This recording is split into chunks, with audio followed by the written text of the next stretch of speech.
नाही, मला तर वाटतं खरं ते प्रश्न आहेत आणि ज्यावेळेस महापालिकेची निवडणूक येते तर ती प्रश्नावर झाली पाहिजे किंवा अपेक्षित तेच असतं.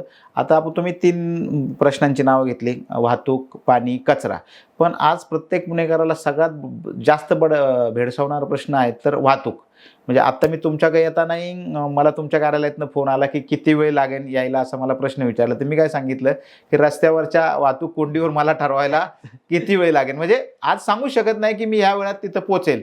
कारण कधी कुठल्या चौकात, कुठल्या रस्त्यावर किती ट्रॅफिक असेल हे आपल्याला सांगता येत नाही आणि इतके गंभीर प्रश्न आहेत.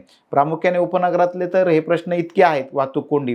त्याच्यात आपले काही बेशिस्त आहेत, म्हणजे आपण फक्त प्रत्येक गोष्ट प्रशासनावर ढकलून जमणार नाही. नागरिकही काही कमी नाही. पण वाहतूक कोंडी हा पुण्यातला सर्वात गंभीर. म्हणजे मध्यंतरी एका संस्थेचा सर्वे आला होता की देशभरात आपण जगात 4थ्या क्रमांकावर पुण्याचा नंबर लागला होता वाहतूक कोंडीत.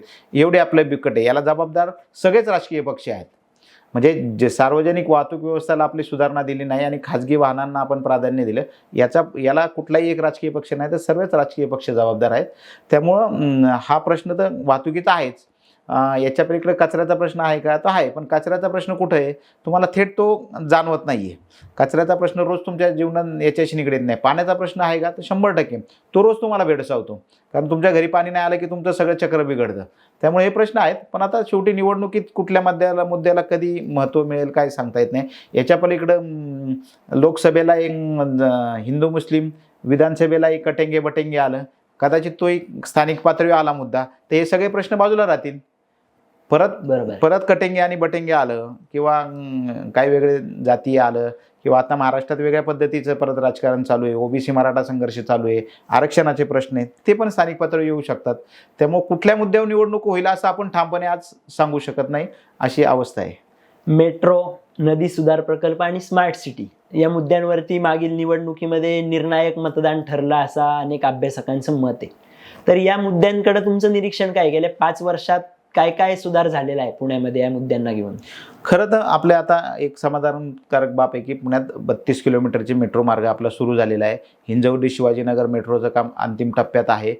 स्वारगेट कात्रज मार्गाला मंजुरी मिळालेली आहे आणि कालच आपलं खडकवासला ते खराडी आणि वारजे न स्टॉप ते माणिकबाग या 2 मार्गाला मंजुरी मिळाली आहे. म्हणजे आपण डेव्हलपमेंट करतोय.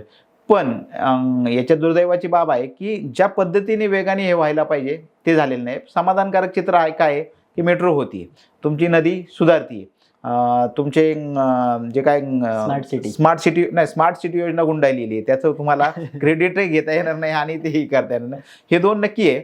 याचा फायदा भाजप नक्की घेऊ शकतो. इमेज बदलायला की आम्ही या शहरातलं चित्र बदलवतोय. खरं तर 32 किलोमीटरची जी काय मेट्रो पुण्यात सुरू झाली त्याचं क्रेडिट हे याचं आहे, म्हणजे भाजपचंच आहे, पण केंद्रीय पातळीवर आहे. म्हणजे मोदी सरकारने तो मंजुरी घेतली तातडीने.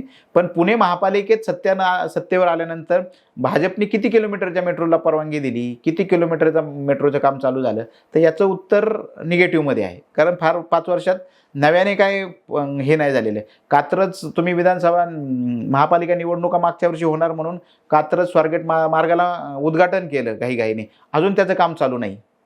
आज एवढा डिले होतोय, त्याचा खर्च वाढतोय, तुमचे स्टेशन वाढले, म्हणजे तुम्ही नियोजनात चुकताय. पण एक आहे की शेवटी पक्ष म्हणून त्याचं क्रेडिट घेतील. आज पुण्याची नदी सुधारणा होती, स्वच्छ होईल. उमेदवारापेक्षा पक्ष म्हणून त्या निश्चितपणे त्याचा फायदा होऊ शकतो.